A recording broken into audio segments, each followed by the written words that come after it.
The oubliette did not exist on any map. To the U.S. government, it was a geological survey station. To the locals of the Brooks Range, it was just another ghost in the blizzard.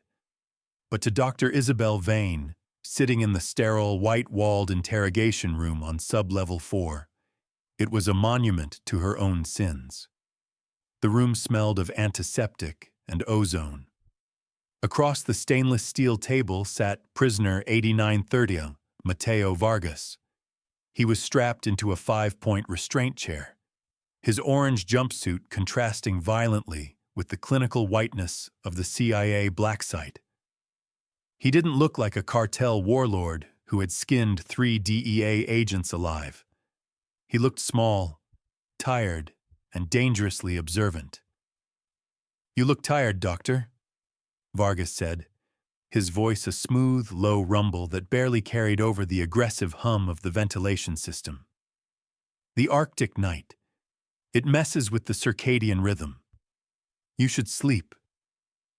Isabel adjusted her glasses, a prop she didn't need. She forced her hands to tremble slightly as she made a note on her pad. "I'm fine, Mateo. We're here to talk about your nightmares. You mentioned the drowning sensation again." Behind her, near the heavy blast door, Corporal Miller snorted. He shifted the weight of his MP5 submachine gun, leaning over to whisper to Private Jenks. "Nightmares?" Miller scoffed, loud enough for the room to hear. "Guy chops heads off for a living, and the bleeding heart wants to ask about his feelings. Waste of taxpayer money." Jenks giggled, a nervous, high-pitched sound. "Command says she's here for humane compliance, Sarge. Diversity hire stuff." Isabel didn't turn around. She kept her eyes on Vargas.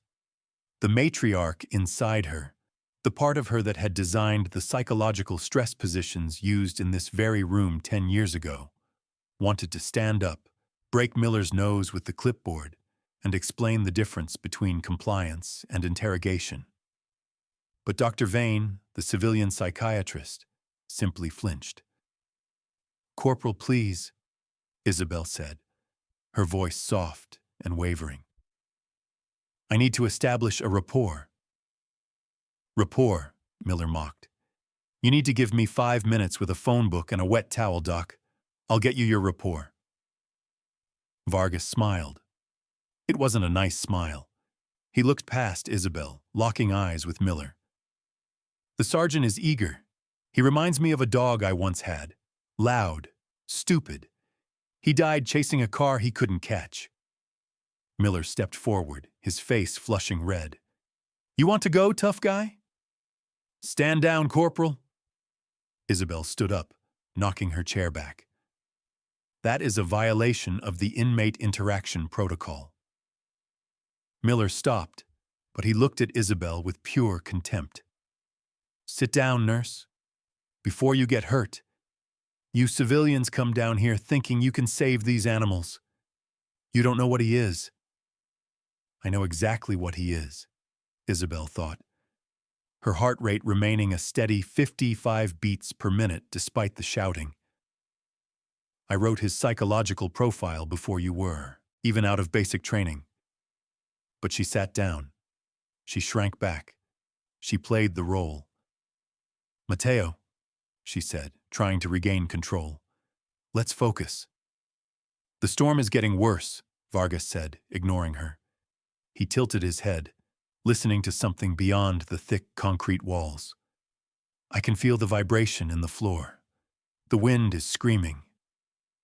"It's just a blizzard," Isabel said. "No," Vargas whispered. "It is cover." The lights flickered. It wasn't a standard brownout.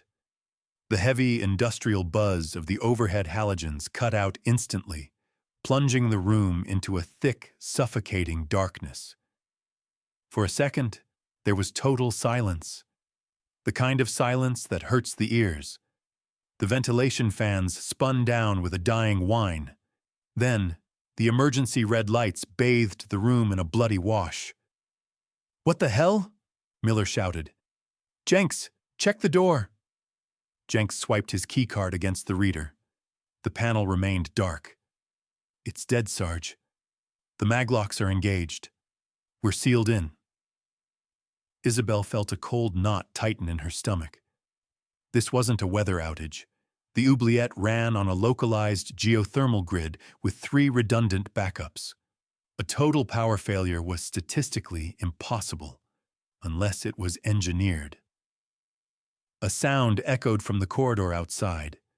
Clack, clack, clack.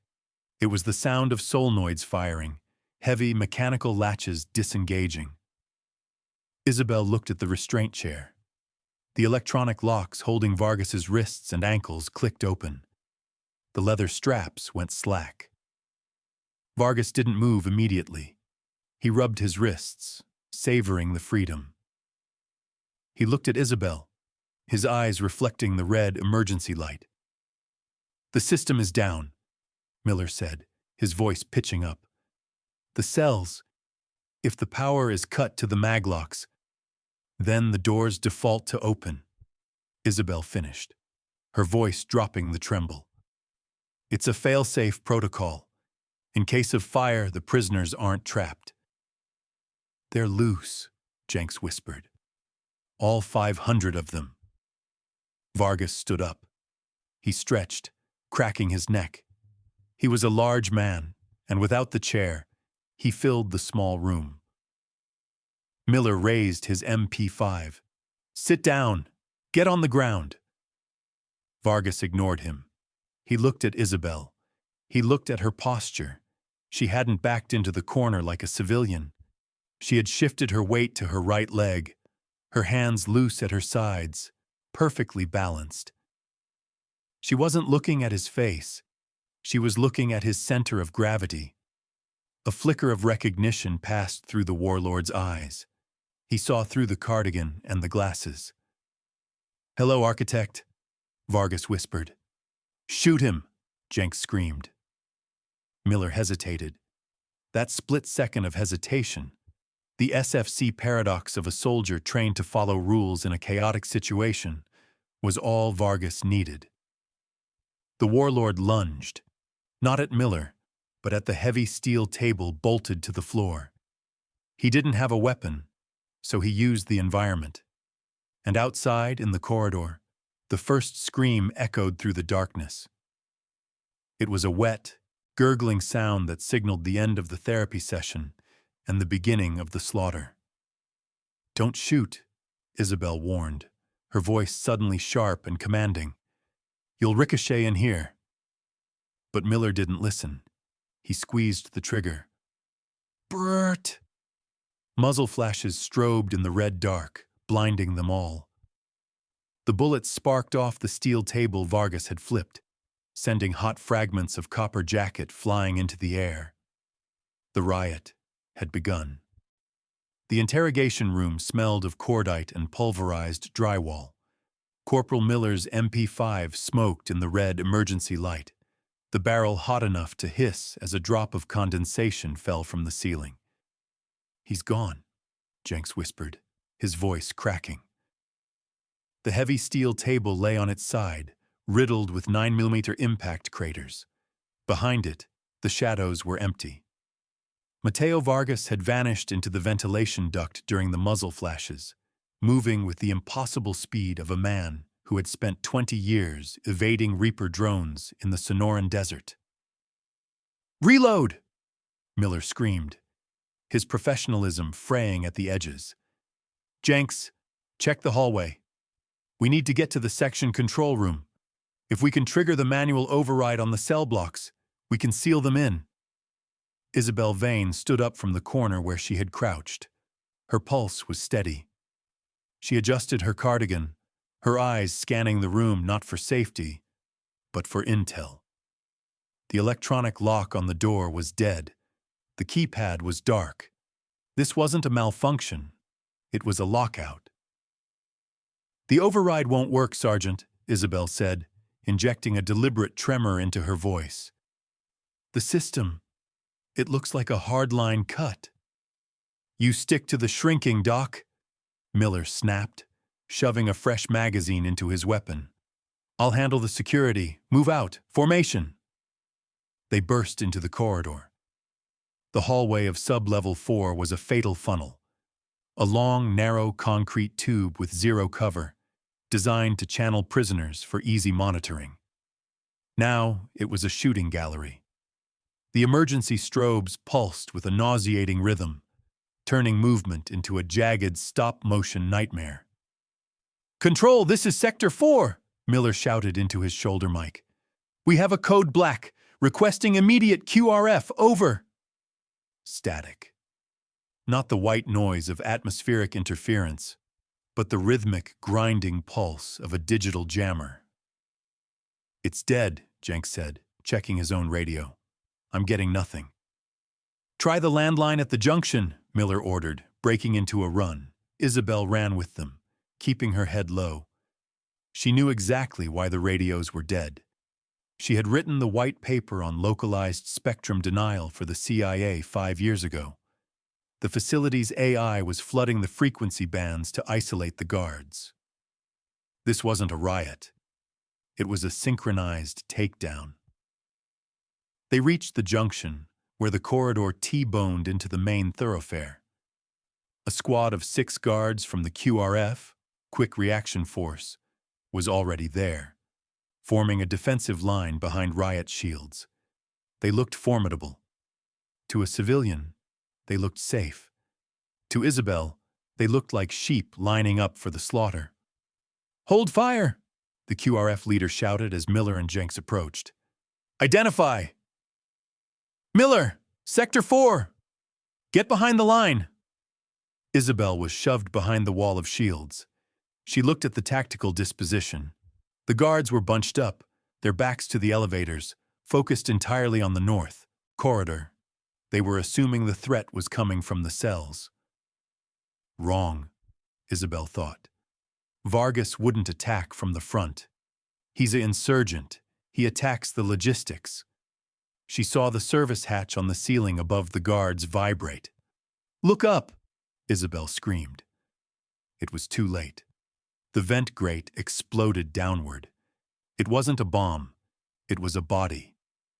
A prisoner dropped into the center of the shield wall, holding a heavy iron bar ripped from a bed frame.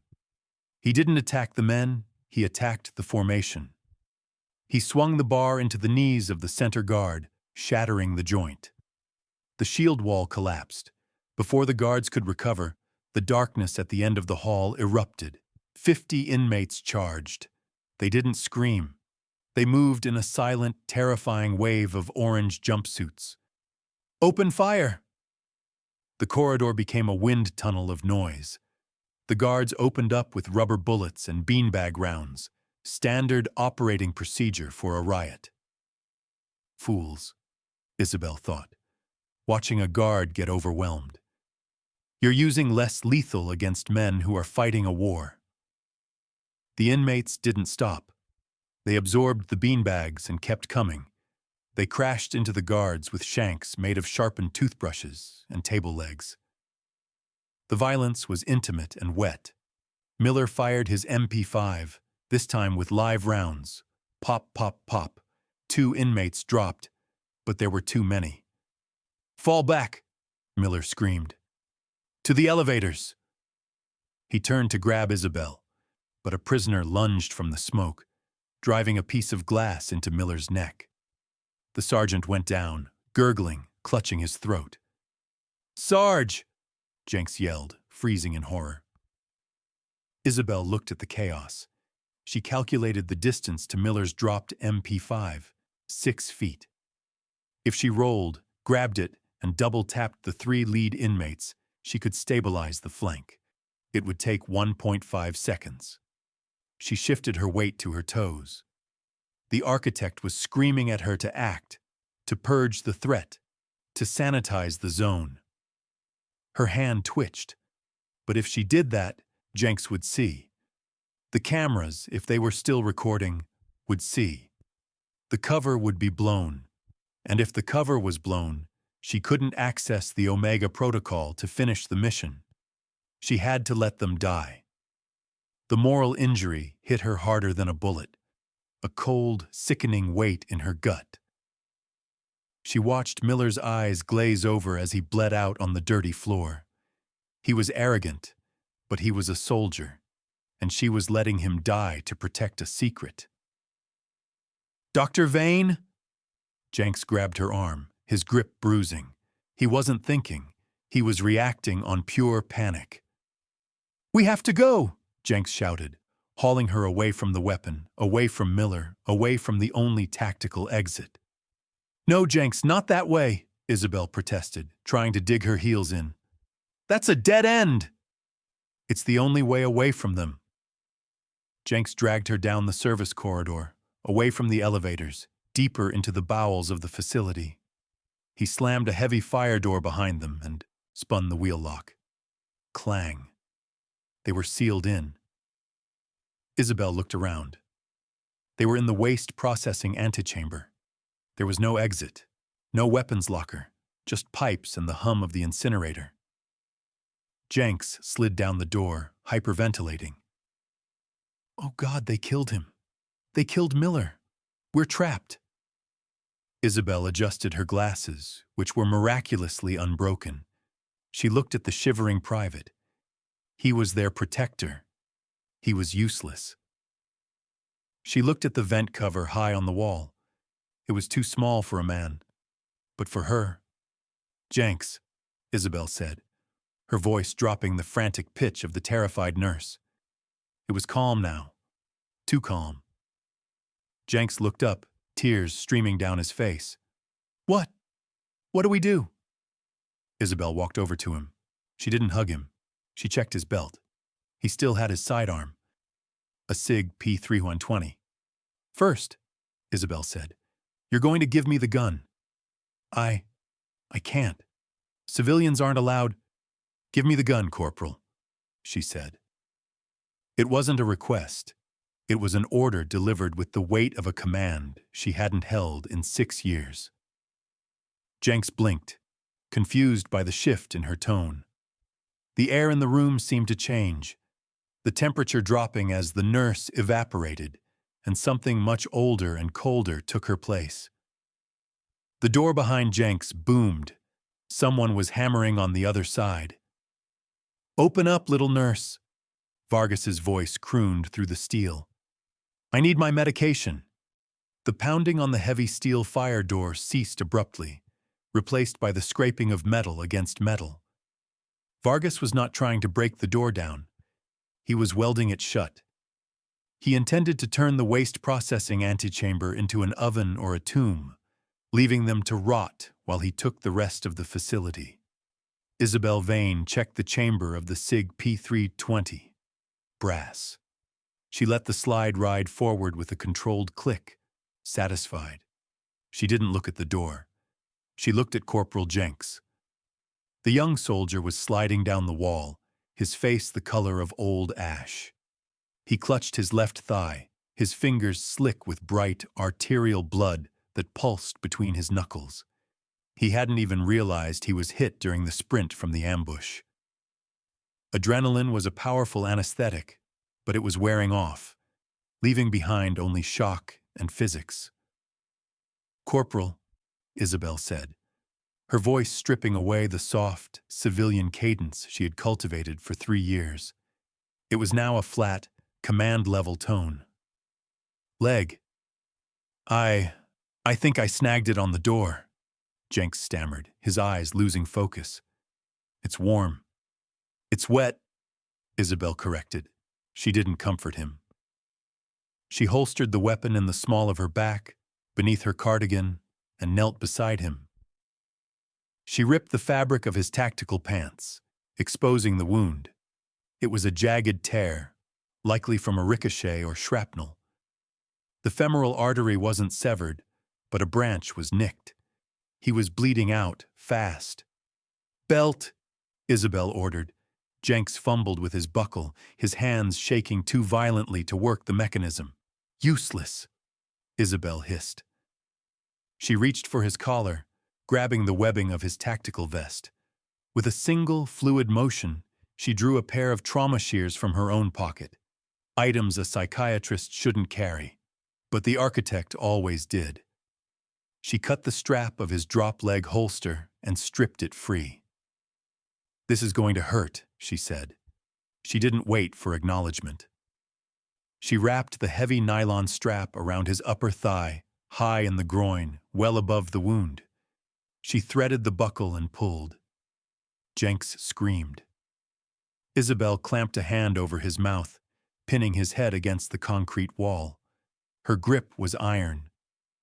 "Silence," she whispered, her face inches from his.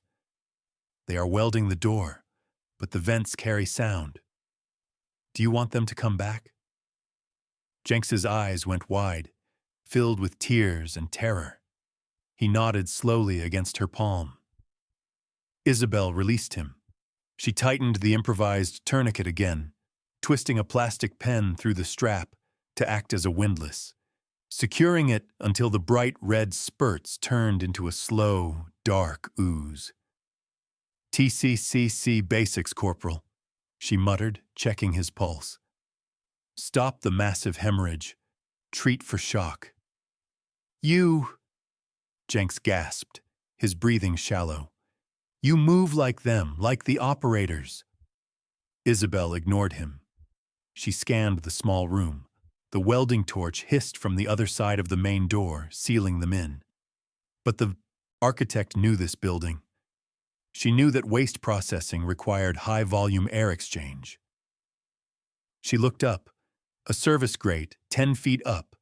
Narrow, dark. "We can't stay here," she said. "The heat from the incinerators will cook us once the system resets. We need to move to the subflooring." "I can't walk," Jenks whispered. "You don't have to walk," Isabel said, pulling him up. "You just have to be quiet." She dragged him. It wasn't the gentle assistance of a nurse. It was the fireman's carry of a soldier moving a payload. She hauled him toward the maintenance ladder leading to the lower filtration banks. They descended into the dark, damp underbelly of the prison. The air here smelled of rust and raw sewage. They found a small supply closet nestled between two massive filtration pipes, a blind spot in the facility's panopticon. Isabel shoved Jenks inside and closed the louvers. It was pitch black. "Stay," she ordered. She crouched by the door, listening. The soundscape of the riot filtered down through the pipes. Distant screams, the thud-thud-thud of heavy boots running on grating, glass breaking. But then a new sound. Closer, scrape, soft rubber soles on concrete. Breathing that was too controlled to be a panicked guard. An inmate. A hunter. Jenks heard it too. He reached for his empty holster, realized Isabel had his gun, and froze. The door to their closet rattled. The lock was flimsy, a simple privacy latch. Isabel didn't raise the gun. A gunshot in this confined space would deafen them and alert every hostile within 2 sectors. She placed the cig on the shelf behind her. She reached into her hair bun and pulled out a hairpin. No, not a hairpin. A modified titanium spike, 3 inches long, sharpened to a needlepoint. She had worn it every day for 3 years. The door handle turned. The latch gave way with a metallic click. The door opened. A silhouette filled the frame. Orange jumpsuit, a makeshift shiv in one hand, a sharpened spoon handle wrapped in electrical tape. The inmate stepped in, squinting into the gloom. He smelled Jenks's blood. "Found you, little piggies," the inmate grinned, raising the shiv. He never saw Isabel move. She didn't lunge. She exploded from the crouch, stepping inside his guard. Her left hand shot up, open-palmed, striking his chin and snapping his head back. It disrupted his vision, his balance, and his OODA loop. In that split second of disorientation, Isabel drove the titanium spike into the soft depression just below his right ear. She didn't stab. She pushed, a controlled anatomical insertion aimed at the vagus nerve and the carotid sinus. The inmate didn't scream. His eyes rolled back. His body went rigid, then limp, his nervous system short-circuiting instantly. Isabel caught him as he fell. She eased his bulk to the floor, careful not to let his boots scuff the concrete. It was intimate, almost tender, the way she guided him into death. She withdrew the spike. She wiped it on his jumpsuit. Jenks watched from the corner, his mouth agape. He had seen violence in the yard. He had seen brawls, but he had never seen execution. This wasn't fighting. This was deleting a human being. Isabel stood up. She looked at Jenks. In the sliver of light coming from the corridor, her face was completely devoid of emotion. The fear, the tremors, the bleeding heart anxiety, it was all gone. "Pulse check," she whispered, pointing to the dead man. "Check him." "What?" Jenks wheezed. "Check him. Confirm the kill. It's good practice." You killed him, with a hair clip." "Titanium alloy," Isabel corrected. She picked up the SIG P320 and checked the chamber again. "The jugular is a high-pressure system. If you puncture it, it sprays. If you target the nerve cluster, they just turn off. Less mess." She adjusted her glasses. "We need to move, Corporal. His friends will notice he's missing in 3 minutes." Jenks stared at her. "Who are you?" Isabel looked down at him. For the first time, she didn't try to hide the predator behind the eyes. "I'm the woman who designed the cage you're dying in," she said. "Now get up. Class isn't over." The silence in the supply closet was heavier than the steel door sealing them in. It was a suffocating, pressurized silence, broken only by the ragged, wet breathing of Corporal Jenks. He was staring at Isabel Vane, but he wasn't looking at her face. He was looking at her hands. Her hands were steady. There was a smear of dark, venous blood on her thumb where she had driven the titanium spike into the inmate's neck. But she didn't wipe it off. She stood by the door, listening to the corridor with a predator's intensity, her head cocked slightly to the side. "You," Jenks whispered, his voice trembling so hard the words barely formed. "You checked his pulse. You turned him off like a light switch." Isabel didn't look at him. She cracked the louvers of the vent, peering into the gloom of the sub-level hallway. "He was a threat, Corporal. Now he is a statistic. Can you walk?" "Don't change the subject," Jenks hissed, pushing himself up against the shelves. He winced as the movement pulled at the tourniquet on his thigh. "You're a psychiatrist. You talk to people about their mothers. You don't execute people with hair clips. Who are you?" Isabel turned slowly. In the shadows, the soft, matronly features of Dr. Vane seemed to dissolve, revealing the sharp, angular bone structure of the woman beneath. The deception was eroding, stripped away by the adrenaline and the violence. She felt a pang of deep, familiar shame, the moral injury of being seen for what she truly was. She had wanted to be the healer. She had wanted to be the woman who handed out tissues, not the one who created the trauma. "I am the person keeping you alive," she said, her voice dropping to a flat, command register monotone. "The inmates control the upper decks. Vargas has the control room. If we stay here, they sweep the sector and we die. Our only chance is the server farm on level 2. We need to lock them out of the armory." "Level 2 is restricted," Jenks argued, his hand hovering near the empty holster on his belt, forgetting she had his gun. "Biometric access only. Even the warden needs a 2-man rule to get in there." "I know," Isabel said. "Can you walk?" Jenks stared at her, fear warring with confusion. He nodded slowly. "Then move. Stay on my 6. Watch the rear. If you see orange, You shoot. Do not hesitate. Do not warn them. You shoot until the threat stops moving. She opened the door and stepped out. She didn't walk like a civilian anymore. She moved with the fluid, rolling gait of a Tier 1 operator. She hugged the wall, minimizing her silhouette. At the first junction, she didn't just peek around the corner. She sliced the pie, incrementally revealing the hallway while keeping her weapon tight to her chest. Her eyes scanning high and low in a rapid, practiced pattern. Jenks limped behind her, clutching a heavy wrench he had grabbed from the closet. He watched her move. He saw the way she checked her corners, the way she managed her breathing, the way she instinctively avoided the loose grating that would clang underfoot. It was muscle memory. It was decades of training. "Clear," she whispered, signaling him forward with a sharp hand gesture. They reached the service elevator. It was dead, locked down by the cyber attack. Isabel didn't hesitate. She moved to the stairwell access. 30 flights up, she said. "I can't," Jenks gasped, leaning against the rail. "My leg." "You can," Isabel said. She didn't offer sympathy. She offered mechanics. "Pain is information. Your leg is still attached. The artery is sealed. The rest is just chemistry. Move." They climbed. The sound of their breathing echoed in the concrete shaft.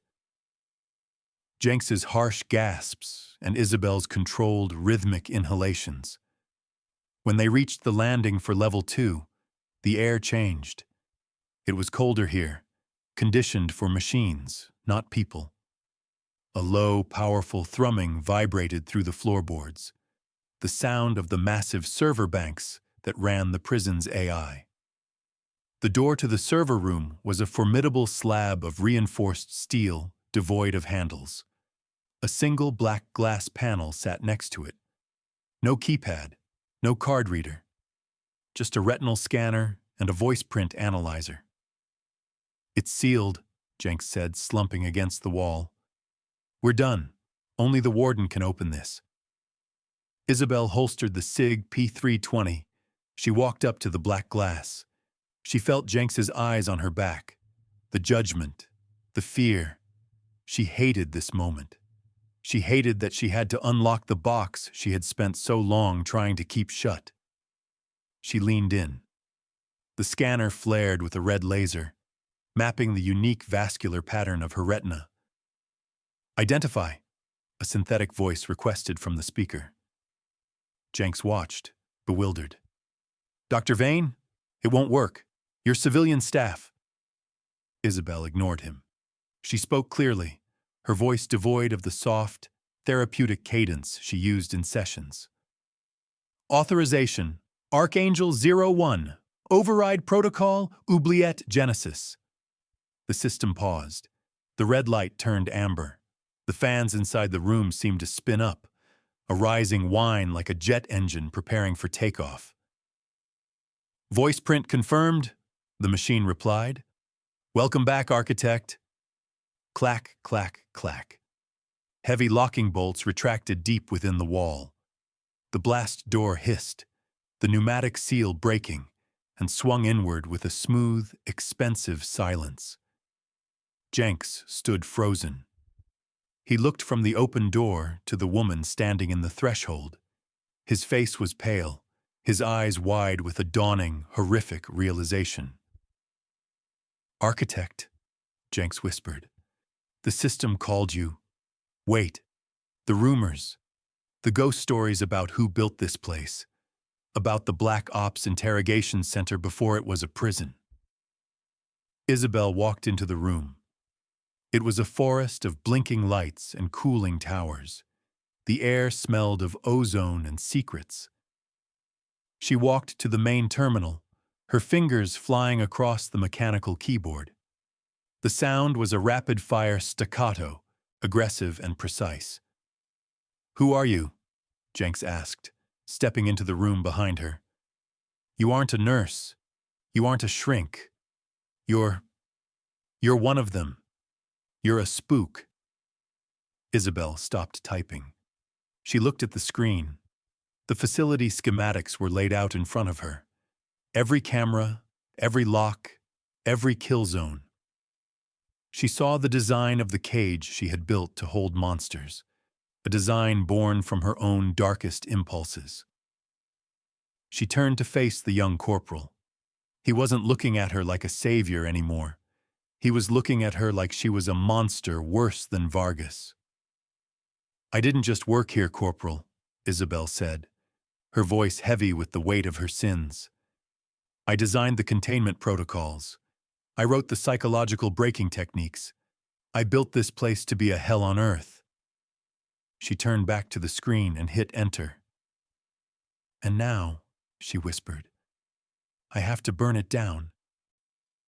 The blast door of the server room hissed shut behind them, sealing the cooling fans and the humming silence of the machines away. Isabel Vane and Corporal Jenks were back in the red-lit purgatory of the corridor. "You built this," Jenks whispered, his voice sounding thin and brittle in the heavy air. He walked a half-step behind her, keeping his distance as if she were a radioactive isotope. "The torture rooms, the sensory deprivation tanks. That was you."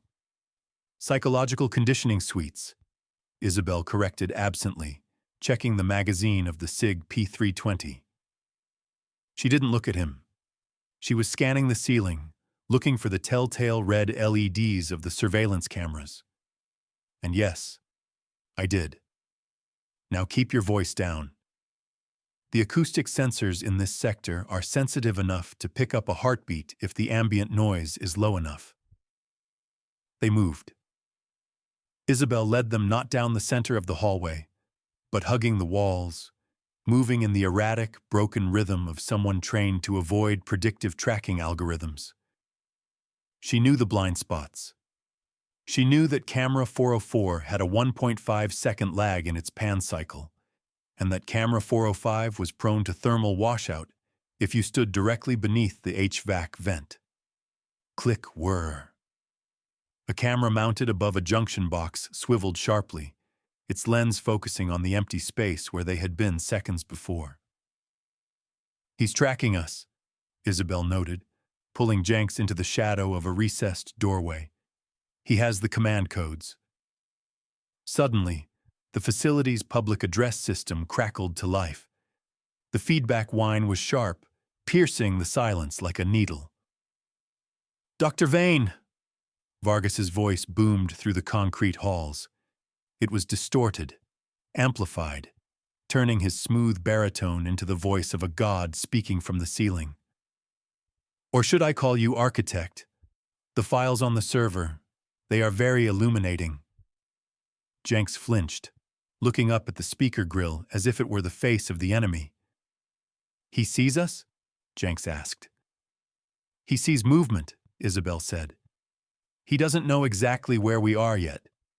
The thermal sensors are calibrated for inmates in orange jumpsuits, not the lower heat signature of tactical gear or civilians." "You are not a civilian?" Jenks spat. "Come out, Isabel," Vargas's voice crooned, echoing down the corridor. "Your friends in the mess hall are getting lonely. Sergeant Miller is here. He's bleeding, Isabel. He's asking for a doctor." Isabel's face remained a mask of stone, but her hand tightened on the grip of the pistol. Miller was alive. Bleeding, but alive. "Don't listen," she ordered Jenks. "It's a psyop. He wants to draw us into a fatal funnel." "We have to help them," Jenks argued, his whisper rising to a hiss. "We have the gun. We have the element of surprise. We have 1 pistol and 30 rounds of ammunition against 50 armed insurgents and a warlord who controls the doors," Isabel countered coldly. "If we go to the mess hall now, we die. And then Miller dies. Blam! The sound of a gunshot echoed over the PA system. It was loud, wet, and final. "That was 1, Vargas said, his voice devoid of emotion. "I will subtract 1 guard every 10 minutes until you present yourself at the central rotunda. You built this place to break men, architect. Let's see if it breaks you. Jenks slid down the wall, clutching his head. He killed him. He just executed him. Isabel felt the familiar coldness spreading through her chest. It was the moral injury, the stain on the soul that came from weighing lives like currency. She knew she could surrender. If she surrendered, Vargas might stop the killing for an hour, maybe a day. He would torture her, certainly. But the guards might live a little longer. But if she surrendered, the facility remained under his control. The contagion of his ideology would spread. The prisoners would be released into the world. Get up, she said. He's killing them. He's going to kill them all anyway, Corporal. The only way to save anyone is to retake the facility. Isabel grabbed Jenks by the vest and hauled him to his feet. We are going to level 3, chemical storage. Why? Because bullets aren't enough, she said. We need an equalizer. They moved again, faster this time. Isabel navigated the maze of corridors with the terrifying certainty of a woman walking through her own house in the dark. They reached the service stairwell. The door was mag-locked. Isabel didn't hack it. She shot the control panel, 2 rounds. Sparks showered the floor, and the lock disengaged with a groan. They descended. The air on level 3 was pungent, smelling of industrial bleach and ammonia. This was the janitorial and medical supply hub for the prison hospital. Watch the door, Isabel ordered, pushing Jenks into a defensive position behind a pallet of paper towels. She moved to the chemical locker. It was caged, secured by a padlock.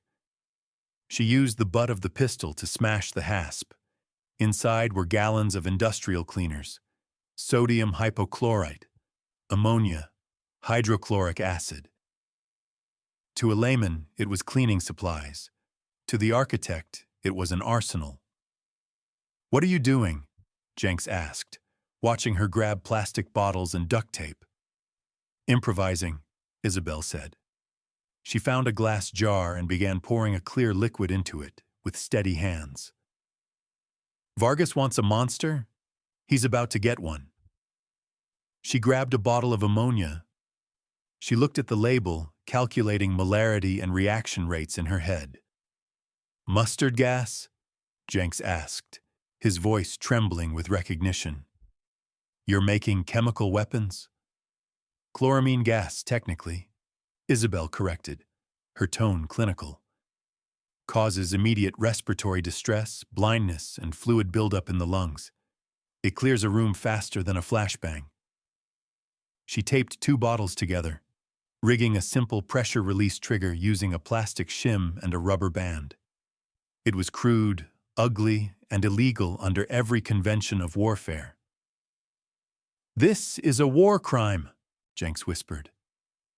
Isabel looked at him. In the harsh fluorescent light of the storage room, her eyes were tired, ancient, and utterly resolved. This is a black site, Corporal, she said, shoving the improvised device into her cardigan pocket. The laws of war don't apply here. They never did. She chambered around in the cig. Now, she said, let's go say hello to the neighbors. The corridor leading to the level 3 medical wing was a textbook fatal funnel. It was 60 feet long, 5 feet wide, with no recessed doorways and only one exit at the far end. The double doors of the chemical storage locker, where Isabel and Jenks were currently hiding. They're coming, Jenks whispered, his ear pressed against the cold steel of the door. I hear them. They're checking rooms. They're laughing. Isabel Vane didn't look up from her work. She was kneeling on the linoleum floor, her hands moving with the precise, rhythmic dexterity of a bomb maker. She had taped the plastic bottle of ammonia to the doorframe, angling it downward. Below it, she placed the open bucket of bleach, a simple tripwire, made from a length of surgical tubing tied to the door handle, connected the two. It was crude. It was ugly. It was effective. "Get back," Isabel ordered, her voice low. "Put your shirt over your nose and mouth. Wet it with water from your canteen first. Do it now." Jenks obeyed, his hands shaking as he unscrewed his canteen. "Is this really going to stop them?" "They have rifles, Doctor. They have body armor." "Armor stops bullets, Corporal," Isabel said, standing up and stepping back into the shadows of the storage room. "It doesn't stop chemistry. Chlorine gas attacks the mucous membranes. It turns the water in your eyes and lungs into hydrochloric acid. It doesn't matter how tough they are. You can't shoot a gas cloud." She checked the SIG P320, one round in the chamber. She didn't intend to use it. A gunshot would tell Vargas exactly where they were. The gas would be a silent scream. Outside, the heavy boots grew louder. "Check the supply closet," a voice shouted. It was rough, accented, one of the cartel enforcers Vargas had recruited inside. "The architect is close. I can smell her perfume." Laughter. The sound of a locker being smashed open. Isabel signaled Jenks to move deeper into the room, behind a heavy pallet of saline solution boxes. She stood by the hinge of the door, waiting. She wasn't afraid. The nurse was gone, buried under layers of tactical necessity. In her place was the operative who had once destabilized a regime in grotesque silence. The handle of the door turned. Click. The door shoved inward. The surgical tubing went taut. The bottle of ammonia tipped. Splash. The liquid hit the bleach. The reaction was instantaneous. A violent hissing foam erupted from the bucket, expanding rapidly as it released a thick white cloud of chloramine and chlorine gas. The lead inmate, a massive man with a shaved head, stepped into the room. He walked right into the plume. He didn't scream. Not immediately. He gasped, a reflex to the sudden obstruction of his vision. That gasp was his death sentence. He inhaled a lungful of the corrosive vapor. Hackay. The sound was wet and terrible. It sounded like a man trying to vomit up his own lungs. He dropped his rifle, clutching his throat, his eyes bulging as the acid began to dissolve his corneas. "Back! Get back!" The man behind him shouted, but momentum carried the squad forward into the funnel. The gas expanded, filling the doorway, rolling out into the corridor like a living thing. The second man inhaled it, then the third. The corridor erupted into chaos. The inmates weren't fighting a visible enemy. They were fighting the air. They dropped to their knees, retching, clawing at their faces. The chemical burn was immediate and agonizing. Jenks watched from behind the pallet, his eyes wide with horror over his wet shirt. He had expected a firefight. He had expected valor. He wasn't prepared for this. The sight of grown men drowning on dry land, their skin blistering, their screams turning into wet, gurgling whimpers. Isabel didn't look away. She watched the cloud. She counted the bodies. 1, 2, 3, 4, 5, 6. The entire squad was down. They were writhing on the floor, incapacitated by pain and asphyxiation. "Clear," Isabel whispered. She pulled her cardigan up over her nose and stepped forward. She didn't help them. She kicked the rifle away from the lead inmate's hand. He looked up at her, his eyes red and melting, reaching out a hand for help. "Please," he wheezed, blood bubbling on his lips. Isabel looked down at him. She felt nothing. No triumph, no guilt. Just the cold satisfaction of a variable removed from the equation. "Don't speak," she said softly. "It only burns faster." She stepped over him, moving into the hallway to check the perimeter. The gas was dissipating in the larger volume of the corridor, but the air still stung her eyes. Jenks stumbled out after her. He looked at the bodies. He looked at Isabel. He looked like he was about to be sick. "You," Jenks choked out. "You didn't just stop them. You tortured them." "I neutralized the threat with available assets," Isabel corrected, picking up a dropped radio from the floor. "This is war, Corporal. It isn't a sport. There are no referees." She checked the radio. It was tuned to the facility's security channel. Vargas was speaking. "Team leader, report. I heard a commotion. Did you find her?" Isabel pressed the transmit button. She didn't speak immediately.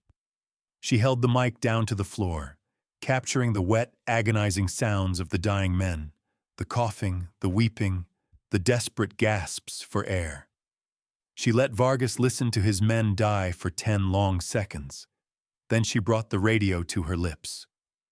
"They can't come to the phone right now, Mateo," Isabel said, her voice smooth, calm, and terrifyingly professional. "They're having trouble breathing. I prescribe better ventilation." Silence on the line. Then a low chuckle. "Very good, architect," Vargas replied. "You still have your teeth. But you made a mistake. You assume I care about pawns." Isabel frowned. "You cleared the hallway," Vargas continued. "But you left the ventilation shaft in the chemical storage room unguarded. Did you really think I sent them to kill you? I sent them to keep you busy." Isabel spun around. She looked back into the storage room. The vent grate on the ceiling, the one she had ignored to focus on the door, was open. A canister dropped from the dark hole. It hit the floor with a metallic clank. It wasn't a smoke grenade. It was marked with a biohazard symbol. "Jenks, run!" Isabel screamed. She grabbed the young soldier and shoved him down the corridor, sprinting away from the room just as the canister hissed, releasing a colorless, odorless agent that the architect knew all too well. It wasn't gas. It was a knockout aerosol. Fentanyl-based. Vargas hadn't just baited her. He had outmaneuvered her. And now, the hunter was being hunted by something she couldn't see. The heavy blast door of Sector 3 slammed shut with a finality that vibrated through the floorboards. The hydraulic locks engaged. Thud, thud, thud, sealing the chemical storage wing and the deadly fentanyl fog behind 3 inches of reinforced steel. Isabel Vane didn't stop moving. She holstered the SIG P320 and immediately moved to the wall-mounted environmental control panel. Her fingers flew across the keypad, bypassing the standard user interface and accessing the root directory. "Don't breathe deeply," she ordered, her voice flat. "The scrubbers will take 90 seconds to clear the residual particulate from this hallway. Keep your mouth shut." Corporal Jenks was slumped against the opposite wall, sliding down until he hit the floor. He was hyperventilating, his eyes wide and glassy. He stared at the sealed door as if he could see the dying men on the other side. "You knew," Jenks whispered, his voice hitching. "You knew they were there. You used them as bait." "I used a tactical advantage," Isabel corrected, her eyes glued to the screen as she rerouted the airflow. "Vargas sent pawns to sacrifice. I accepted the offering."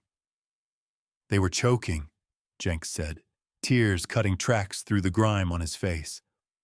"I heard them choking. That wasn't combat, Doctor.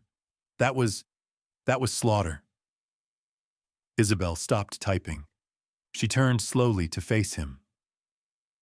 The red emergency lighting cast long, jagged shadows across her face, highlighting the sharp angles of her cheekbones.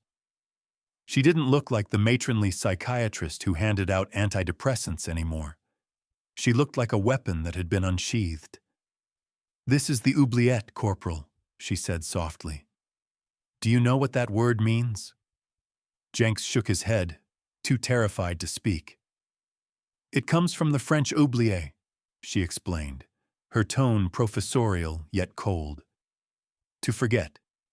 It is a dungeon with the only entrance in the ceiling. You throw people in, and you forget them. I designed this facility to hold men who could not be held by laws or bars.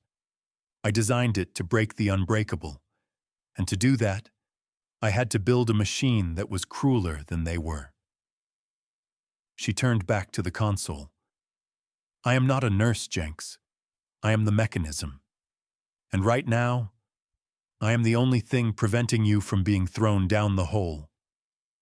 She hit enter. A loud whoosh echoed through the ceiling vents as the high-pressure fans engaged, reversing the flow. The system vented the contaminated air from Sector 3 directly out into the Arctic blizzard raging above. The biohazard alarm on the panel turned from flashing red to a steady amber. Air is clearing, Isabel said. We need intel. Come here. Jenks hesitated, then pulled himself up. He walked over to her, keeping a safe distance, as if she were radioactive. Isabel tapped the screen, pulling up the facility's master surveillance grid. Most of the cameras were static, blinded by the cyber attack or destroyed by the inmates. But the architect knew the back doors. She accessed the hidden pinhole cameras embedded in the smoke detectors, feeds that were hardwired and independent of the main network. A grainy black and white image flickered onto the small screen. The rotunda, Isabel whispered. The central rotunda was the heart of the prison, a massive circular open space modeled after Bentham's panopticon. Cells lined the walls in a cylinder, 5 stories high, all facing a central guard tower. Now the tower was occupied by inmates. Vargas sat in the warden's chair, elevated 20 feet above the floor. He was watching the screens. Below him, on the ground floor of the rotunda, 20 guards, including Sergeant Miller, were stripped to their undershirts, zip-tied, and kneeling in a circle. They were surrounded by 50 armed inmates. Miller, Jenks gasped, touching the screen. He's alive. For now, Isabel said, her eyes scanning the image. She wasn't looking at the faces. She was looking at the assets. Vargas has the high ground. He controls the automated turrets on the tower. See them? She pointed to the dark shapes hanging beneath the tower platform. M134 miniguns. Automated sentry systems designed to suppress a riot in seconds. He hacked the turrets? Jenks asked. He didn't have to, Isabel said. He has the warden's biometric key. Look. She zoomed in. At Vargas's feet, lying prone, was Warden Holloway. He wasn't moving. Vargas had his boot resting on the warden's neck. He's staging a trial, Isabel analyzed. This is theater. He wants to execute the guards on the internal broadcast, to break the will of anyone still hiding. Suddenly, the image on the screen shifted. Vargas looked up. He looked directly into the hidden pinhole camera in the smoke detector, as if he knew exactly where it was. He smiled. Isabel felt a chill crawl up her spine. He knows we're watching, she said. Vargas reached for a microphone on the tower console. His voice didn't come through the small screen speaker, but it boomed through the hallway PA system above Isabel and Jenks, loud and distorted. Architect, Vargas's voice echoed. I see you flushed the vents in Sector 3. Very clever. You killed my hunting party. Jenks flinched, looking up at the ceiling speakers. But you made a mistake, Vargas continued, his voice smooth as oil. By venting the sector, you triggered the external pressure sensors. I know exactly where you are. Sub-level 3. Maintenance Corridor B. Isabel cursed under her breath. He's triangulating. I have a proposition, Vargas said. Come to the rotunda. Surrender yourself. and I will let the boy go. I will let Sergeant Miller live." On the screen, Vargas motioned to an inmate. The inmate walked up to Miller and pressed a pistol to the back of his head. "You have 10 minutes, Isabel," Vargas crooned, "or I start painting the walls." Jenks looked at Isabel. "You have to go. You have to save them." Isabel looked at the screen. She looked at Miller, terrified and kneeling. She looked at Vargas, the monster she had failed to break years ago. "If I surrender, he kills everyone anyway," Isabel said. "He wants me to watch." "So what do we do?" Jenks screamed. "We can't fight an army." "No," Isabel said, her face hardening into a mask of cold resolve. "We can't fight them, but we can drown them." She pulled up the facility schematics. She highlighted the massive subterranean reservoir that supplied the prison's water and hydroelectric power. It sat directly beneath the rotunda. "The foundation rests on a glacier, Corporal," Isabel said. "If we blow the retention wall in the sub-basement, the reservoir floods the lower levels." "You want to flood the prison?" "I want to destabilize the tower," Isabel corrected. "If the foundation shifts, the automated turrets will lose their calibration. They have a gyroscopic failsafe. If they tilt more than 5 degrees, they shut down to prevent friendly fire." "And the guards?" Jenks asked. "They're on the ground floor. They'll drown." "The water will rise to waist height before the pressure equalizes," Isabel lied. She knew it would be neck deep. She knew it would be freezing. "It's their only chance. We knock out the guns, and then we take the tower." She checked the magazine of her pistol. "We're going to the basement," she said. "We're going to break the dam." "You're crazy," Jenks whispered. "You're actually crazy." "I'm a psychiatrist, Corporal," Isabel said, moving toward the service ladder. "Sanity is just a matter of perspective. Move." The service ladder descended into the abyss, a vertical tunnel of rusted iron and dripping condensation that seemed to have no bottom. The air grew colder with every rung, a wet, biting chill that bypassed clothing and settled directly into the marrow. "Keep moving," Isabel ordered, her voice echoing in the shaft. "Don't stop. Friction keeps you warm." Below her, Corporal Jenks was moving slowly.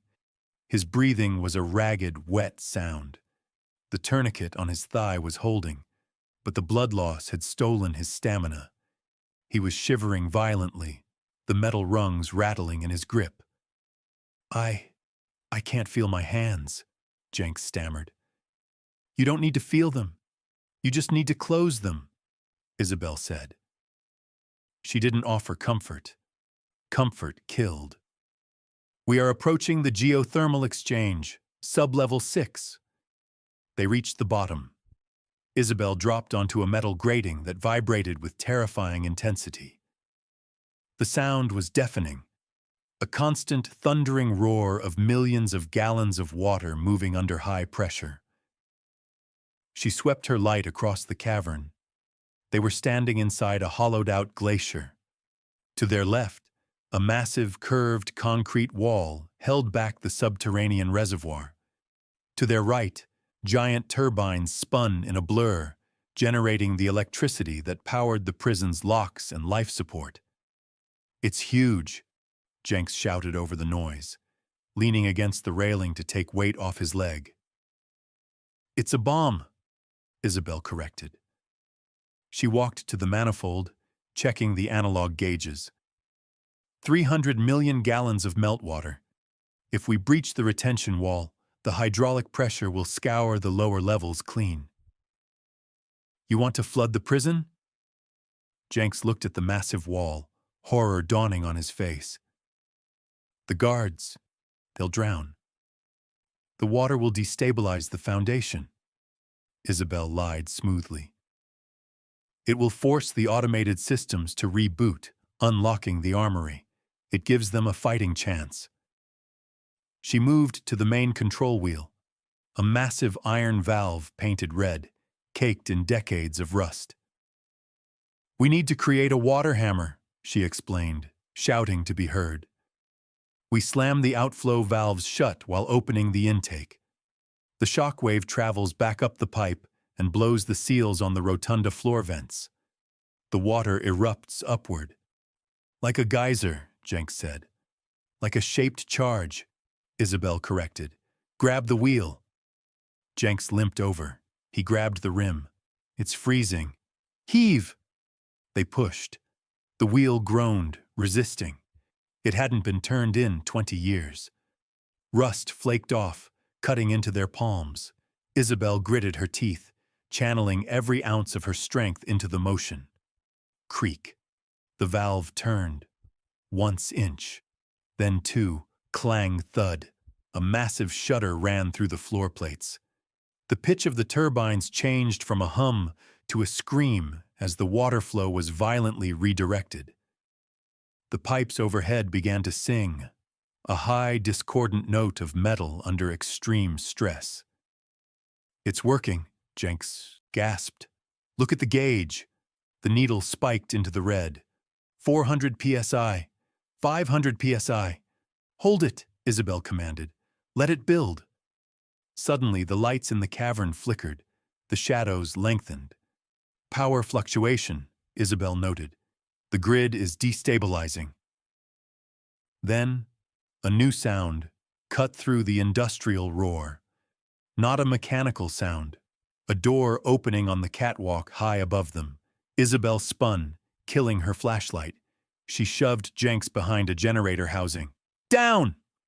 A beam of tactical light swept the darkness from the upper gantry, cutting through the steam. "I know you are down here, architect." Vargas's voice boomed, amplified by the cavern's acoustics. He wasn't on the PA system. He was physically present. "He tracked the power load," Isabel whispered. "He saw the turbines spin up." "You are trying to flush the toilet, Isabel?" Vargas called out, his voice amused. "Very clever. But you forgot the first rule of plumbing. Shit flows downhill." Ping. A bullet sparked off the metal grating inches from Isabel's face. The report of the rifle was swallowed by the cavern's roar, but the impact was unmistakable. "Sniper!" Isabel hissed. "High angle. 3 o'clock. "He can see us?" Jenks asked, pressing himself into the dirt. "Thermal scope," Isabel realized. "The room is freezing. We are warm bodies. We're glowing like flares on his display." Another shot struck the generator housing, punching through the thin metal. The sniper was walking his fire toward them. They were pinned, and the pressure in the pipes was still climbing. If they didn't release the final lock manually at the lower sluice, the pipes wouldn't burst in the rotunda. They would burst right here, killing them instantly. "We can't stay here," Jenks said. "He has the angle." Isabel looked at the dark water of the reservoir overflow channel running beneath the catwalk. It was a black river, moving fast, disappearing into a tunnel. "The water," Isabel said. "What?" "The water is 33 degrees, Isabel said. "Thermal scopes can't see through cold water. It masks the heat signature." "You want us to jump in that?" Jenks stared at the rushing black torrent. "We'll freeze to death in minutes. My leg." "You don't have to swim," Isabel said, holstering her weapon. "You just have to float. The current takes us to the secondary sluice gate. It's the only way out." The sniper fired again. The round grazed Jenks's shoulder, tearing the fabric of his uniform. He yelped. "Now, Corporal!" Isabel grabbed him by his vest. She didn't give him a chance to hesitate. She threw him over the railing. Jenks screamed as he fell, the sound cut short by a heavy splash. Isabel vaulted after him. The shock of the water was a physical violence. It hit her like a sledgehammer of ice, driving the air from her lungs and seizing her muscles. Darkness swallowed her. She felt the current grab her, dragging her down, tumbling her like a rag doll. Above the surface, the sniper scanned the water, but saw nothing. The thermal image was a flat, cold blue. The targets had vanished. Isabel fought to find up. She broke the surface, gasping, her brain screaming from the cold. She grabbed Jenks's collar as he flailed next to her. "Breathe," she ordered, spitting water. "Ride the current." They were swept into the tunnel, carried by the very weapon Isabel had unleashed. The facility groaned around them, the pressure building, preparing to blow. The hallway leading to the armory was slick with condensation and the dirty spray from the bursting pipes. Isabel Vane moved with a shivering, lethal purpose, her wet clothes clinging to her frame like a second skin. Beside her, Corporal Jenks limped heavily, his teeth chattering a staccato rhythm that echoed the drip of water from the ceiling. They reached the heavy titanium alloy door of the armory. The status light on the keypad was flashing a steady, inviting amber. "Asset preservation," Isabel whispered, her voice rough. She didn't need a keycard. She grabbed the heavy throw handle and hauled it down. The internal solenoids, triggered by the flood sensors in the sub-basement, had disengaged the deadbolts to allow authorized personnel to save the weapons from water damage. It was a loophole she had coded into the security logic 10 years ago, a backdoor for a scenario exactly like this. Clung hiss. The door swung outward. The air inside was dry, conditioned, and smelled of CLP gun oil and cold steel. To Jenks, it smelled like authority. To Isabel, it smelled like home. Rows of weapon racks lined the walls. HK-416 assault rifles, Benelli M4 tactical shotguns, flashbang grenades, Kevlar plate carriers. "Christmas," Jenks wheezed, stumbling inside. He reached for a rack of M4 carbines, his hands shaking so badly he nearly dropped the weapon. "Focus, Corporal," Isabel ordered. She walked past the standard issue racks to a locked cage in the back. She punched a code into the keypad, 701GHOST. The cage clicked open. Inside were the specialized weapons reserved for the SORT, Special Operations Response Team. Isabel stripped off her sodden gray cardigan. It hit the floor with a wet plait, a shedding of the nurse skin. Underneath, she wore a simple white tank top, now translucent with water, revealing the scars on her shoulders and arms. Old, jagged lines from knives and shrapnel that told a history of violence Jenks had never imagined. She grabbed a black plate carrier vest. She shrugged it on, tightening the Velcro straps with a sharp "ryep" sound. She wasn't putting on a costume. She was putting on her office attire. "Grab a vest, Jenks," she commanded, grabbing a customized HK-416 with a suppressed barrel and an EOTech holographic sight. "If you get shot in the chest again, I'm not stitching you up." Jenks struggled into a vest. "What are we taking?" "Everything we can carry," Isabel said. She racked the charging handle of the rifle. Clack, clack. She checked the chamber. "Condition 1. Round in the chamber, hammer cocked, safety on. We aren't firing warning shots anymore." She tossed a bandolier of shotgun shells to Jenks. "Grab the Benelli. You're hurt. Your aim will be shaky. With a shotgun, you don't need to be precise. You just need to be pointed in the right direction." Jenks caught the shotgun. The weight of it seemed to ground him. "The water. Did it work? Are the turrets down?" Isabel moved to the ammo crate, shoving magazines into her vest pouches. The water level in the rotunda should be passing 4 feet by now. The gyroscopes on the tower guns are submerged. They've safed themselves to prevent short-circuit firing. Vargas has lost his heavy support. "But he still has 50 men," Jenks said, loading shells into the tube of the shotgun. Click, click, click. 50 untrained criminals with shanks and maybe a few stolen sidearms, Isabel corrected. We have body armor, superior ballistics, and the element of surprise. We aren't fighting a riot anymore, Corporal. We are conducting a sanitization operation. She picked up a handful of flashbang grenades and clipped them to her chest rig. Sanitization? Jenks asked, pausing. That sounds like murder? Isabel finished for him. She turned to face him. In the harsh, fluorescent light of the armory, with the tactical vest over her wet clothes and the rifle slung across her chest, she looked like a Valkyrie of vengeance. The glasses were gone, lost in the flood. Her eyes were sharp, predatory. Vargas threatened to execute hostages, Isabel said coldly. He forfeited his right to a trial when he took this facility. The rules of engagement have shifted to active shooter protocol. Neutralize the threat. Period. She walked to the door. She stopped and looked back at Jenks. Can you do this, Jenks? Can you pull the trigger on a man you might have played cards with yesterday? Jenks looked at his leg, at the blood soaking his pants. He thought about Miller dying on the floor of the hallway. He thought about the fear he had felt in the dark. He pumped the shotgun. Chunk. They aren't inmates anymore, Jenks said, his voice hardening. They're targets. Isabel nodded, a grim smile touching her lips.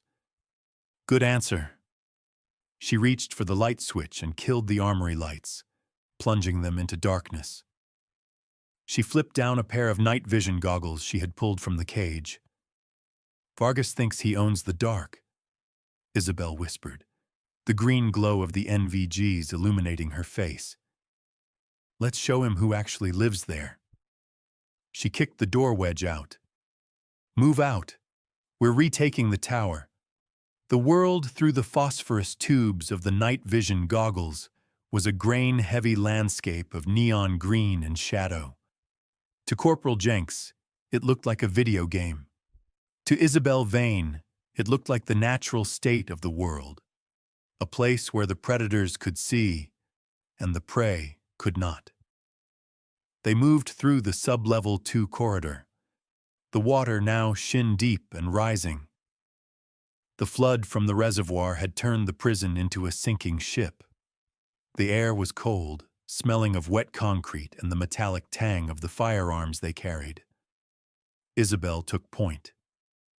She moved with the rolling gait of a Tier 1 operator, keeping her upper body perfectly still to stabilize the weapon while her legs absorbed the uneven terrain.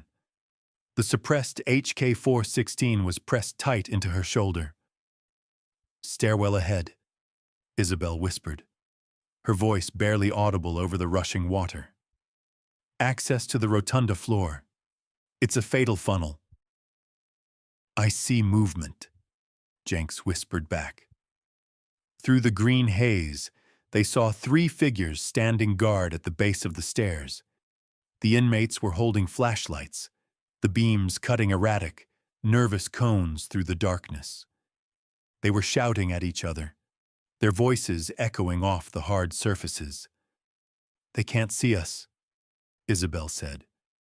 The emergency lights are out in this sector. To them, we are just noise in the dark. What are the rules? Jenks asked, his grip tightening on the Benelli shotgun. There are no rules, Corporal. Only mechanics. Speed, surprise, violence of action. We take them before they can alert the tower. Isabel didn't count down. She didn't offer a prayer. She simply accelerated. She moved into the open, raising her rifle. She activated the PEQ-15 laser module on the rail of her weapon. An infrared beam, invisible to the naked eye but a solid line of light in her goggles, painted the chest of the center inmate. Thwip, thwip.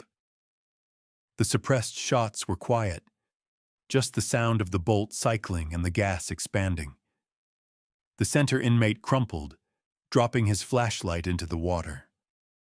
The light spun wildly below the surface, illuminating the dirty silt. "Contact!" one of the surviving inmates screamed, firing a pistol blindly into the dark. The muzzle flash bloomed like a supernova in Isabel's sensitive goggles, momentarily washing out her vision. "Suppress them!" Isabel ordered, dropping to a knee. Jenks stepped forward. He didn't have the finesse of the architect. He had a 12-gauge shotgun and fear. He racked the slide, chunk, a sound that was universally recognized as the prologue to violence. He fired. The roar of the shotgun was deafening in the confined space. The spread of the buckshot was forgiving. He didn't need to be precise. The inmate on the left was lifted off his feet and thrown back against the stairwell door. The third inmate dropped his weapon and turned to run up the stairs. "Don't let him warn them," Isabel said. Her voice was flat, devoid of the adrenaline that was surely pumping through Jenks's veins. Jenks hesitated. Shooting a man who was attacking him was one thing. Shooting a man in the back was another. The moral injury hovered over him, a specter of the man he used to be. "Jenks," Isabel warned. The inmate reached the landing. He opened his mouth to scream a warning to the rotunda above. Jenks pumped the shotgun again and fired. The inmate collapsed on the stairs, sliding back down into the water.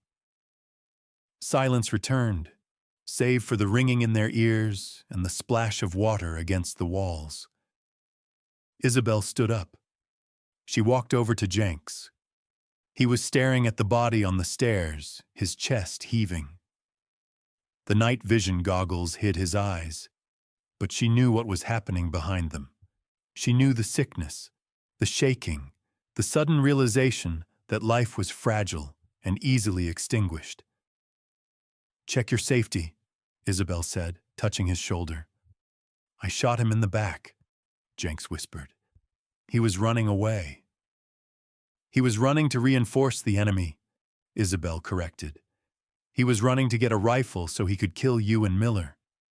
You didn't murder him, Corporal. You protected your team."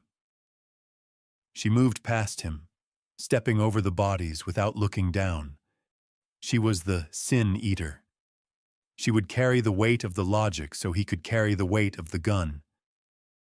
"Reload," she ordered. "We're breaching the rotunda." They climbed the stairs. The water level was higher here, cascading down the steps like a waterfall. They reached the double doors leading to the central floor. Isabel cracked the door open. The rotunda was a cavernous, circular hell. The floodlights on the high ceiling were flickering, casting strobing shadows across the 5 tiers of cells. The ground floor, the pit, was submerged under 3 feet of water. In the center, the guard tower rose like a monolith.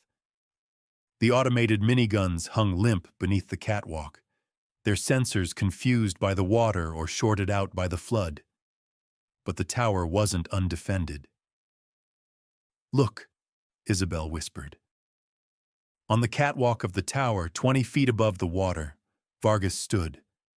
He was surrounded by his elite guard, men with rifles, not shanks. And kneeling at the edge of the catwalk, zip-tied to the railing, was Sergeant Miller. Miller was alive. He was battered, his uniform torn, but he was alive. Vargas held a megaphone. He didn't need the PA system anymore. His voice boomed through the acoustic chamber of the prison. "I know you are there, architect," Vargas shouted. "I saw the water rise. I know your work. You think you have drowned my revolution?" Isabel scanned the tower. She calculated the distance. 50 meters. An easy shot for a sniper. But she had a carbine with a holographic sight, and she was shooting upward at a steep angle. "He has Miller," Jenks hissed. "He has leverage," Isabel corrected. "But the guns," Jenks said. "You said the turrets would be down." "They are," Isabel said, looking at the miniguns. They were pointing straight down, lifeless. Suddenly, A heavy mechanical grinding noise echoed from the tower. Vargas smiled. He reached for a heavy lever on the console, a manual override that Isabel had forgotten existed. A relic from when the prison was a black site interrogation center, designed to deploy riot suppression gas manually in case of power failure. But Vargas hadn't loaded gas canisters. "You took my automated guns," Vargas yelled, "so I improvised." The vents beneath the tower catwalk opened. "Move!" Isabel screamed, shoving Jenks back into the stairwell. A cascade of burning, accelerant-soaked debris, mattresses, clothes, paper, poured from the vents, ignited by a flare. It wasn't a precision weapon. It was medieval siege warfare. Vargas was pouring fire onto the surface of the water. The floating trash and oil on the water's surface caught instantly. The floor of the rotunda turned into a ring of fire. "He's burning the water," Jenks gasped, watching the flames lick at the door. "He's denying us the floor," Isabel said, her face grim in the green glow of her goggles. "We can't swim through fire." She looked up at the tiers of cells lining the walls. "We have to go up," she said. "We have to climb the cell blocks and jump to the tower from the 3rd tier." "Jump?" Jenks asked. "That's 20 feet. "Then you better run fast," Isabel said. "Because the smoke is going to fill this place in 5 minutes." The rotunda had ceased to be a prison. It was now a blast furnace. The physics of the space were working against them. The circular design of the panopticon, intended for total surveillance, was now acting as a perfect chimney. The fire raging on the water's surface sucked oxygen from the lower levels and drove superheated gases and thick, oily smoke straight up toward the vaulted ceiling. "Keep your head down!" Isabel screamed over the roar of the draft. "Stay below the thermal layer." She didn't wait for Corporal Jenks to acknowledge. She grabbed the back of his tactical vest and shoved him toward the spiral stairs of Block A. The metal railing was already warm to the touch. Below them, the water was a churning sea of orange flame, the burning debris casting dancing, demonic shadows against the cell bars. They hit the landing of the 1st tier. The air here was gray and stinging. Visibility was cut to 20 meters. "Contact!" Jenks yelled, raising the Benelli shotgun. 2 inmates emerged from the smoke ahead, their faces wrapped in wet rags to filter the air. They held shanks made from filed-down angle iron. They weren't looking for a fight. They were looking for an exit. But in their panic, anyone in their path was an obstacle. Jenks hesitated. The smoke made target identification difficult. Isabel didn't. She stepped past him, raising the suppressed HK-416. She didn't fire a warning shot. She put 2 rounds into the chest of the lead inmate and 1 into the pelvis of the second. They dropped without a sound, their bodies adding to the obstacles on the narrow gantry. "Move over them," Isabel ordered, stepping on the chest of the man she had just killed. "Don't look at them. Look at the stairs." I can't breathe," Jenks wheezed, his shotgun dipping. The smoke was getting thicker, a toxic soup of burning mattress foam and plastic. "If you stop, you cook," Isabel said. She grabbed his shoulder, her grip bruising. "The heat rises. If we stay here, our lungs will blister from the inside out. Up is the only way out." They climbed, Tier 2. The heat was oppressive now, a physical weight pressing against their skin. The sweat under Isabel's plate carrier was boiling. She checked her watch. 3 minutes since the fire started. The structural steel of the gantries would begin to lose integrity at 600 degrees. They were racing against the melting point of the building. From the central tower, Vargas's voice boomed, distorted by the thermal currents carrying the sound. "Run, little mice!" Vargas laughed, his silhouette visible through the haze on the tower catwalk. "Climb as high as you want. The roof is sealed." Isabel ignored him. She was calculating geometry. The central tower stood 20 feet away from the cell block tiers. Usually, a retractable bridge connected Tier 3 to the tower for guard access. They reached Tier 3. The bridge was gone. Vargas had retracted it, leaving a yawning chasm of smoke and heat between the cell block and the tower. "It's gone," Jenks coughed, leaning against the railing, staring at the gap.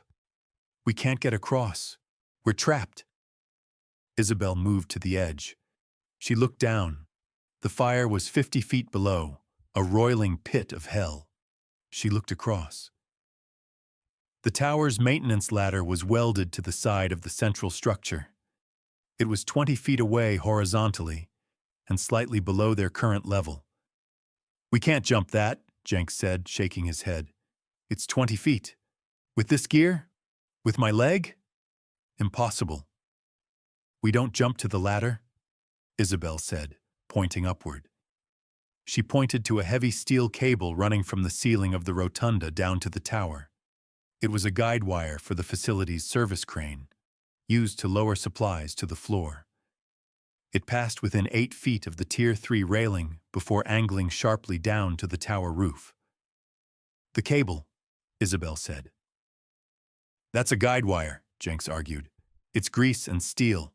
If we miss—" "If you stay here, you burn," Isabel said. She slung her rifle tight across her back and tightened the straps of her vest. "Physics, Corporal, momentum. You jump, you grab, you slide.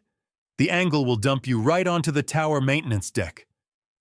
And if I slip, then you fall 50 feet into burning oil," Isabel said flatly. "Better than suffocating." She looked at him. His face was gray, his eyes wide with the primal terror of the height and the fire.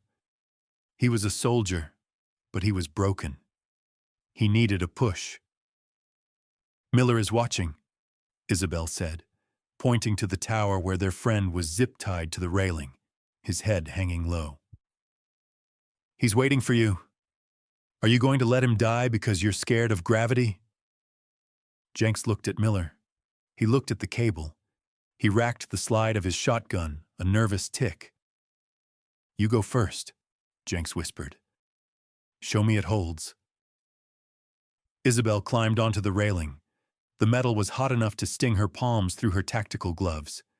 She balanced on the balls of her feet, the abyss of fire yawning beneath her. The smoke swirled, momentarily obscuring the cable. She waited for a break in the smoke. 1, 2.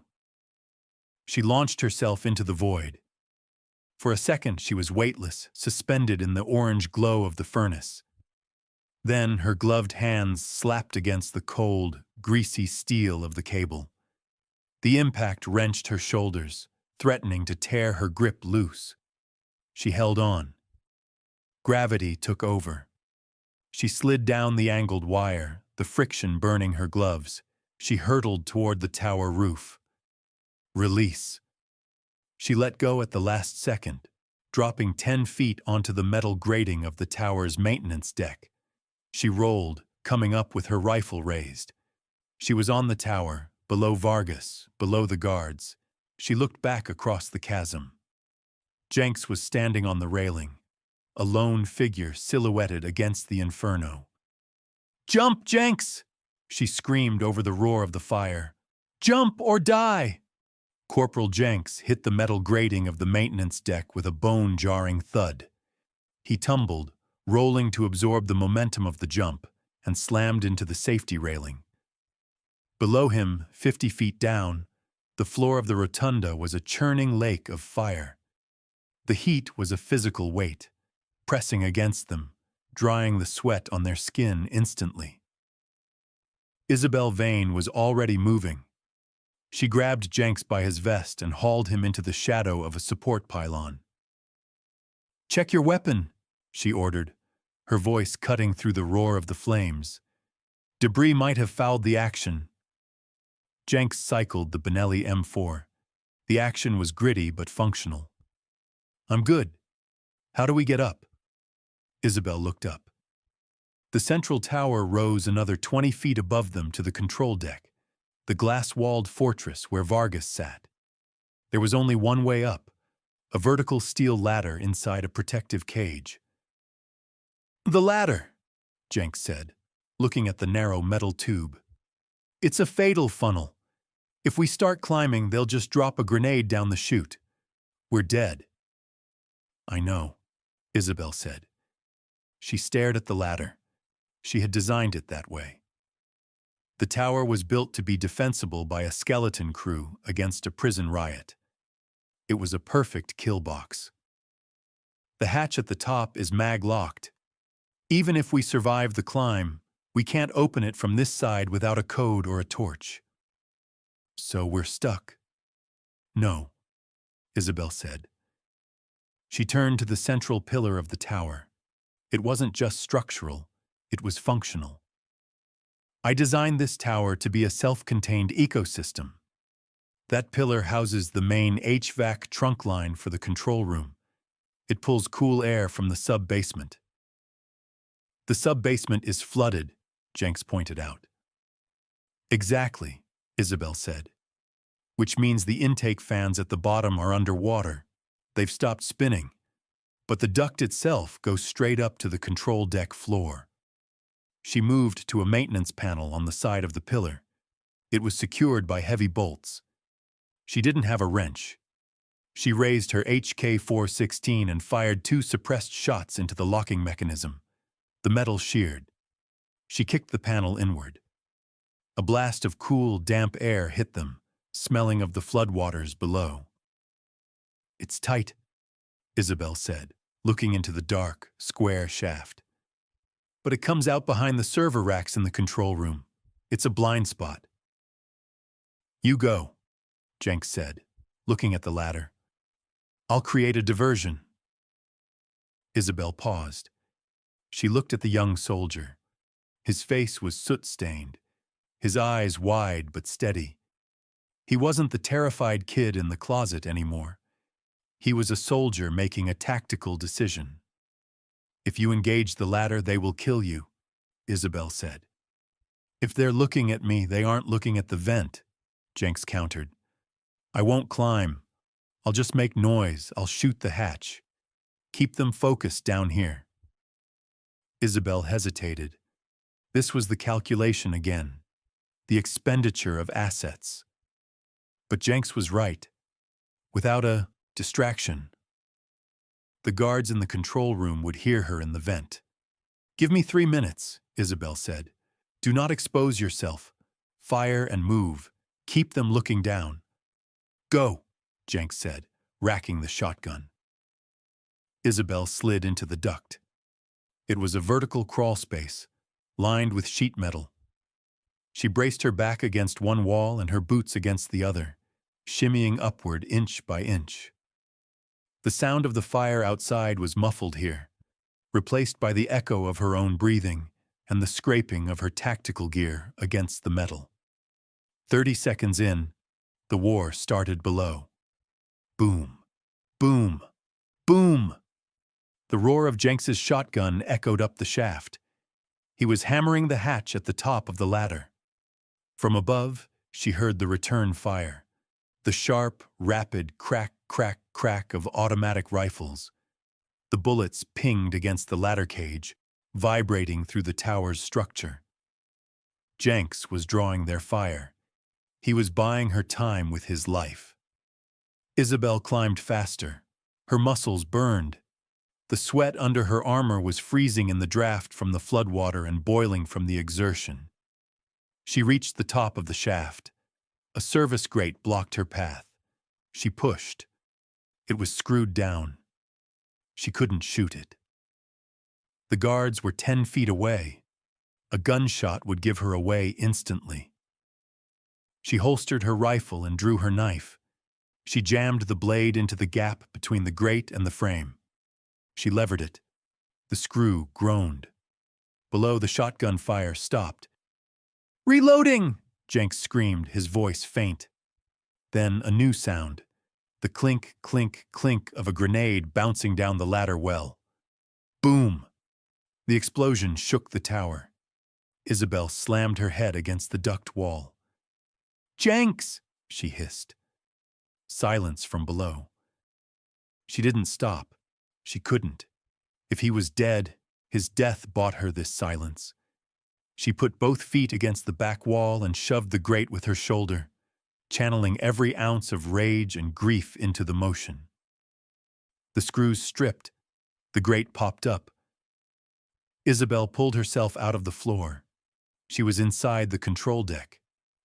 The room was bathed in the blue light of monitors and the orange glow of the fire outside the glass walls.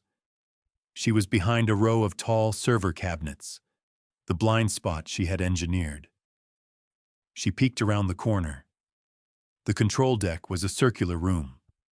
In the center, Vargas sat in the warden's chair, watching the surveillance screens. 2 guards were by the ladder hatch, weapons trained downward, laughing. "He's done," one guard said. "Fragged him."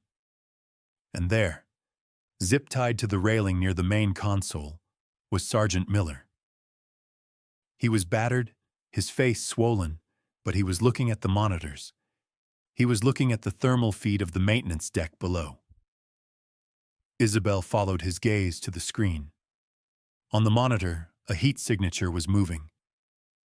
Jenks. He had survived the grenade. He was wounded, limping heavily, but he was moving. Vargas spun his chair around. He looked at Miller. "Your friend is resilient," Vargas said, his voice smooth. "But resilience has a limit." Vargas raised a pistol. He didn't aim at the door. He aimed at Miller's head. "Architect!" Vargas shouted, his voice filling the room. He knew. He sensed her. "I know you're here. Come out or the sergeant dies!" Isabel stepped out from behind the servers. She raised her HK-416. She didn't aim at Vargas.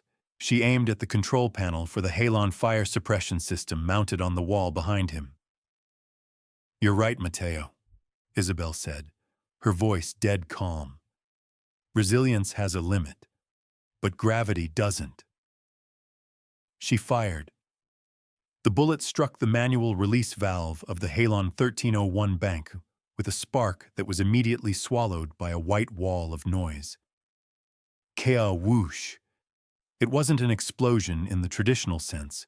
It was a rapid, violent displacement of atmosphere. The pressurized gas, stored at 360 psi, erupted from the ceiling nozzles with the force of a jet engine. The air in the control deck instantly turned into a freezing, opaque white fog. The sound was absolute. A roaring, hissing scream that drowned out gunfire, shouting, and thought. Isabel Vane didn't wait to see the result. She knew the physics. Halon 1301 was heavy. It would drop, filling the room from the floor up, displacing the oxygen and creating a chemical turbulence that disoriented the vestibular system. She dropped to the floor, not to avoid the gas, but to navigate by memory. "Fire! Kill her!" Vargas screamed, but his voice was thin, swallowed by the roar of the discharge. A guard fired his rifle blindly into the mist. Crack, crack, crack. The muzzle flashes were dull orange blooms in the whiteout. The bullets sparked harmlessly against the server racks. Isabel crawled. She moved with the crab-like dexterity of a creature born in the dark. She ignored Vargas. She ignored the guards. Her vector was calculated. 3 meters forward, 2 meters left. She reached the base of the main command console. Her hand swept the underside of the desk until her fingers brushed the latch of a recessed compartment. Click. The panel dropped open.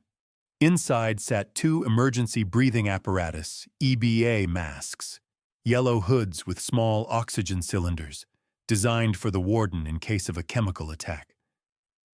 Isabel ripped the first mask free. She pulled the activation tab. Oxygen hissed. She jammed the hood over her head, the seal tightening around her neck. The cool, clean air flooded her lungs, clearing the spots from her vision. She grabbed the second mask. She lunged toward the railing where Sergeant Miller was zip-tied. Miller was thrashing. The gas had enveloped him. He was coughing violently, his face turning a dark, mottled red as he struggled to pull oxygen from the chemical soup. Isabel grabbed him by the hair, pulling his head back. He flailed, striking her arm, panic overriding recognition. "Breathe!" she shouted, her voice muffled by her own mask. She forced the second hood over his head. She pulled the tab. Miller gasped, his chest heaving as the pure oxygen hit his system. He stopped fighting. He looked at her through the clear plastic of the visor, his eyes wide with recognition and terror. "Stay down," she ordered, shoving him behind the heavy steel of the console. She turned back to the room. The visibility was less than 3 feet. The cold was intense. The halon discharge had dropped the ambient temperature by 40 degrees in seconds. The guards were stumbling. The hypoxia was setting in.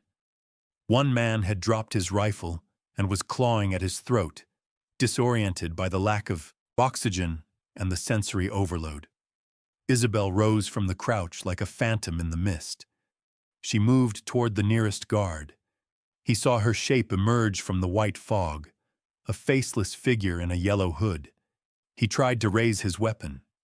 She stepped inside his guard. She didn't use a complicated martial arts maneuver. She used mechanics. She drove the heel of her palm into his solar plexus, forcing the remaining air from his lungs. As he doubled over, she swept his legs. He hit the deck hard. She kicked the rifle away, sending it sliding across the floor. "Vargas!" she screamed, her voice amplified by the acoustics of the room. "The game is over, Mateo. You can't breathe. I own this place." Vargas's voice came from the direction of the warden's chair. It was weak, slurred. Isabel moved toward the voice. The fog was thinning slightly near the ceiling, but at floor level it was a soup. She found Vargas slumped in the chair. He was clutching his chest, his pistol resting limply in his lap. The hypoxia had hit him hard. The brain, deprived of oxygen, was shutting down higher cognitive functions. He looked up at her. To him, she must have looked like a monster, a faceless, yellow-hooded reaper emerging from the clouds. "Architect," he wheezed. He tried to lift the gun. Isabel didn't hesitate. She grabbed his wrist and twisted. The bone snapped with a wet crunch. Vargas cried out, but it was a weak, mewling sound. The gun fell. She holstered her own weapon. She grabbed Vargas by the lapels of his expensive suit and hauled him out of the chair. She dragged him to the glass wall overlooking the rotunda. Below, the fire was dying, suffocated by the lack of oxygen and the rising floodwaters. The prison was a ruin. "Look at it," Isabel hissed, pressing his face against the glass. "Look at your kingdom." Vargas stared with glassy eyes. I built—" "You built nothing," Isabel said. "You just occupied a cage I designed." She let him go. He slid down the glass, collapsing into a heap on the floor. He wasn't dead, but he was broken. The lack of oxygen had stripped away the warlord, leaving only a scared, gasping man. Isabel turned. The fog was settling. The silence was returning. The hatch to the ventilation shaft, the one she had entered through, rattled. "Clear!" a voice shouted from the duct. "Jenks." The corporal pulled himself out of the floor, coughing, his face covered in soot. He raised his shotgun, scanning the room. He saw the bodies. He saw Vargas unconscious. He saw Isabel standing in the mist, wearing the yellow hood. "Doc?" Jenks choked out. Did we win? Isabel pulled the hood off. Her hair was matted with sweat and water. Her face was pale, hard, and utterly exhausted. We survived, Corporal, she said, looking at the ruin of the control room. There's a difference. She walked over to the main console. The screens were flickering, but the core systems were still active. She typed in a command. Protocol. Lockdown, disengage. The heavy bolts on the main facility doors began to retract. The sirens stopped. The doors are open, Isabel said. The police can get in now. She looked at Miller, who was pulling off his mask, taking deep gulps of the clearing air. He looked at her. You flooded the basement, Miller said, his voice raspy. You burned the tower. You gassed the control room. Yes, Isabel said. You destroyed the prison, Miller said. Isabel looked at the screens, at the schematics of the panopticon she had drawn 10 years ago. It was never a prison, Sergeant, she whispered. It was a mirror, and I just broke it. She picked up her rifle. Let's go home. The silence in the control deck was short-lived. It was broken not by the groan of the dying facility, but by a sound from the sky, a rhythmic, percussive vibration that shook the remaining glass in the window frames. Thwup, thwup, thwup, thwup. Rotors, Corporal Jenks whispered, looking up at the skylight. Blackhawks, or maybe National Guard. Isabel Vane didn't look up. She was busy checking Vargas. He was breathing, his pulse thready but stable. She zip-tied his good hand to his belt. She didn't want him waking up and doing something stupid when the door kickers arrived. Listen to me, Isabel said, her voice cutting through the rising noise of the helicopters. This is the most dangerous part of the night. Why? Jenks asked, lowering his shotgun. The bad guys are down. The doors are open. Because the men coming through those doors are pumped full of adrenaline, expecting a kill house, Isabel said, standing up and moving to the center of the room. They don't know who is who. To them, anyone with a gun is a target. Drop the weapons. Now. Jenks hesitated, then placed the Benelli on the floor. Miller, still woozy from the halon gas, let his head hang. Face the door, Isabel commanded. Hands on your heads. Interlace your fingers. Do not move. Do not speak unless spoken to. Crash. The skylight above the rotunda shattered. Ropes dropped.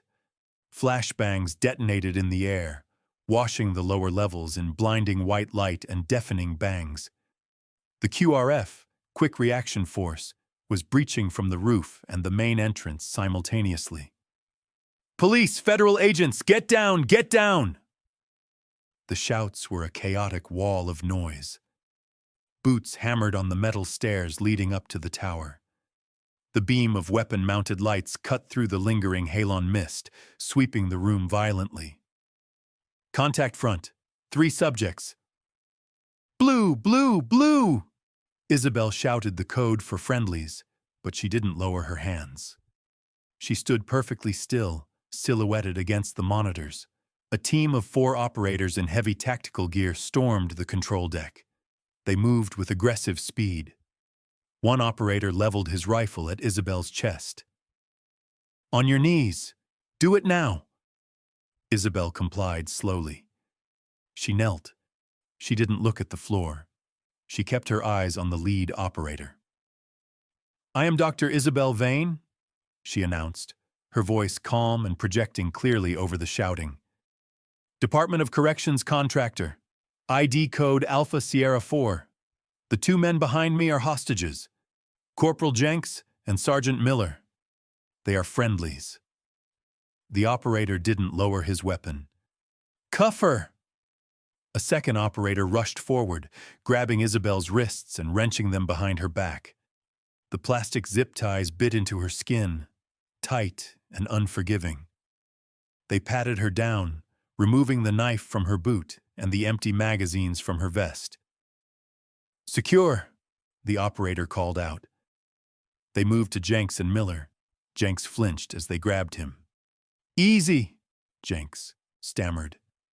"I'm a corporal. I'm on your side." "Shut up and stay down." Isabel watched as they cleared the room. They found Vargas slumped in the chair. "We have a primary suspect secured," the leader reported into his radio. "Site is secure. Medical teams inbound." The adrenaline began to fade from Isabel's system, leaving behind a cold, hollow ache in her bones. She looked at the ruin of the control room, the shattered screens, the bullet holes, the bodies of the guards she had incapacitated. She had built this place to be a monument to order. She had turned it into a slaughterhouse to save it. An officer in a suit walked in, FBI or perhaps a specialized marshal. He looked at the scene with a mixture of horror and confusion. He stopped in front of Isabel. "You're the architect?" he asked, looking at her file on a tablet. "I was," Isabel said. "You realize what you've done?" the agent asked, gesturing to the flooded rotunda below. "You destroyed $1 billion federal facility. You flooded the basement. You released toxic gas. I neutralized a hostile takeover and prevented the execution of hostages," Isabel corrected him, her voice devoid of apology. "The facility is just concrete and steel. It can be rebuilt." "That's not for you to decide," the agent said. "You're coming with us. There will be an inquiry." Two operators hauled Isabel to her feet. As they marched her toward the door, she passed Jenks. The young corporal was sitting on the floor, a medic checking his eyes. He looked up at her. "Doc?" Jenks called out. The operators pushed Isabel forward. "Don't talk to the prisoner!" the agent barked. Isabel paused, resisting the shove for a second. She looked at Jenks. He looked terrified again, not of the enemy, but of the system that was now consuming them. "You did good, Corporal," Isabel said, her voice firm. "Keep your head down. Tell the truth. You survived. Move." They shoved her out of the room. Isabel walked down the gantry, her hands bound behind her back. She didn't look at the destruction. She looked straight ahead. She wasn't a hero. She wasn't a villain. She was the mechanism that had reset the balance, and mechanisms didn't get parades. They got put back in the box until they were needed again. As she stepped out into the cold night air of the roof, the wind whipped her hair across her face.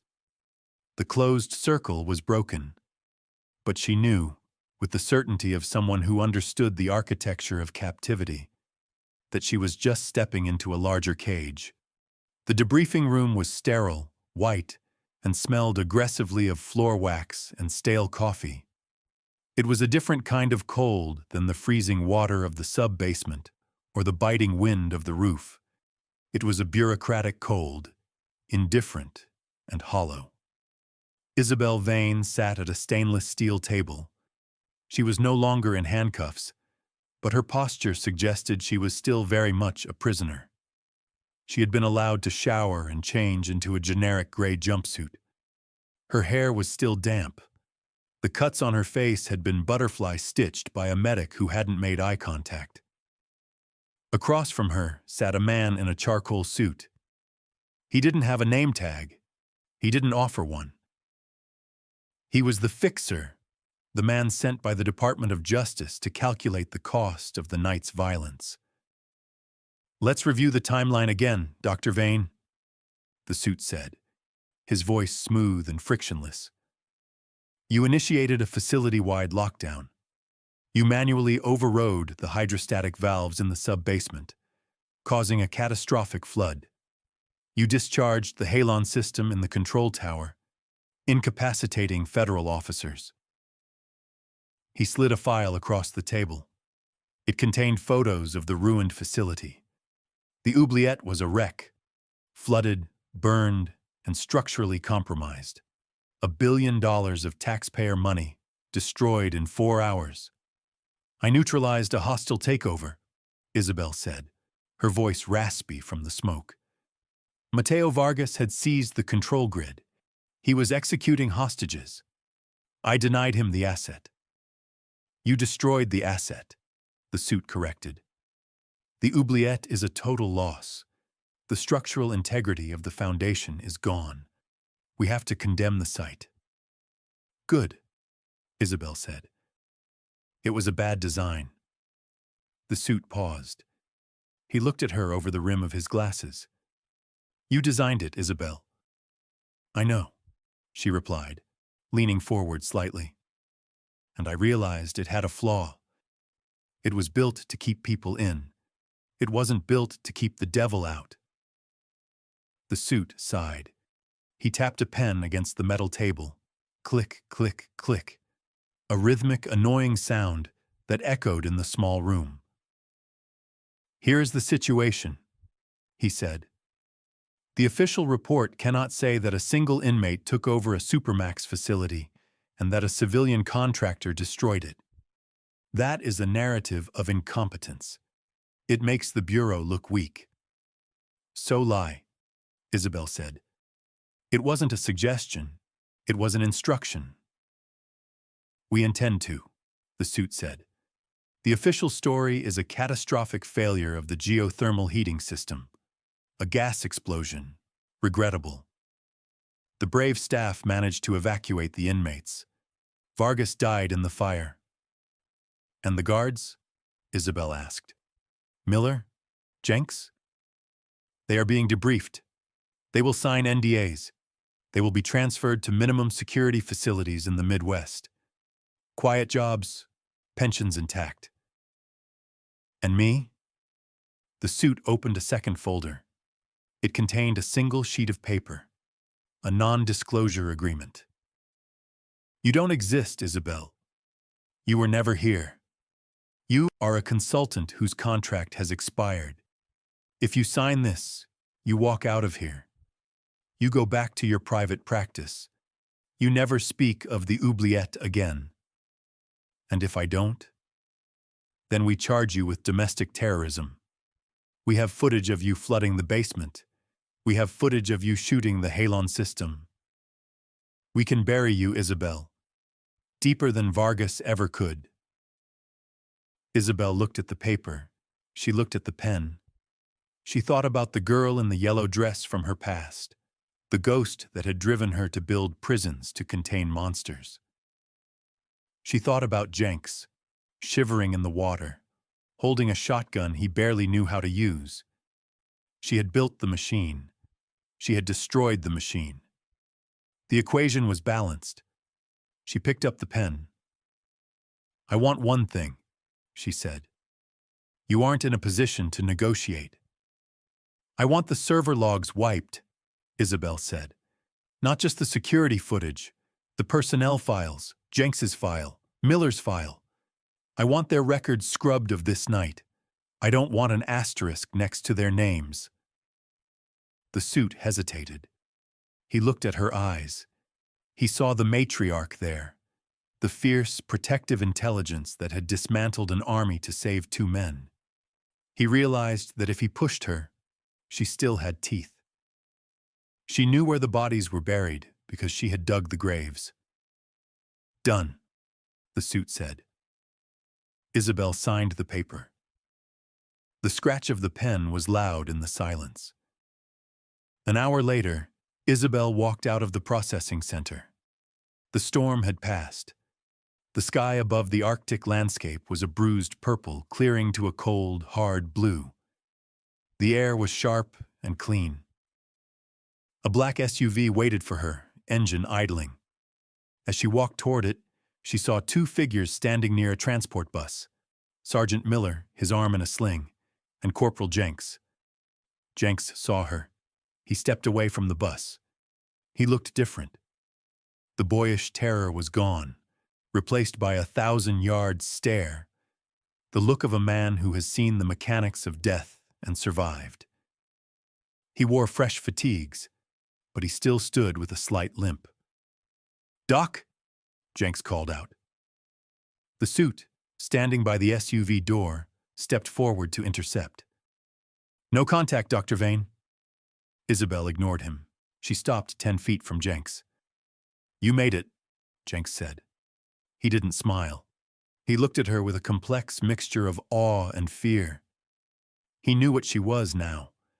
She wasn't a nurse. She wasn't a doctor. She was a weapon that had been briefly unsheathed. "We made it," Isabel corrected. "They said it was a gas leak," Jenks whispered, glancing at the suit. "They said none of it happened."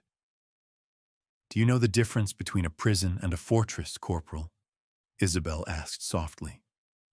Jenks shook his head. "A fortress is designed to keep the enemy out," Isabel said. "A prison is designed to keep the enemy in. Tonight we turned the prison into a fortress, and we held the line." She looked at Miller, who gave her a slow, respectful nod. "Go home, Jenks," Isabel said. "Forget the fire. Remember the water." She turned and got into the SUV. The heavy door slammed shut, thud, sealing her inside the dark, tinted interior. The vehicle pulled away, crunching over the gravel and snow, heading toward the airfield. Jenks watched her go. He reached into his pocket and pulled out a small plastic object. It was the empty shell casing from the first shot she had fired in the hallway.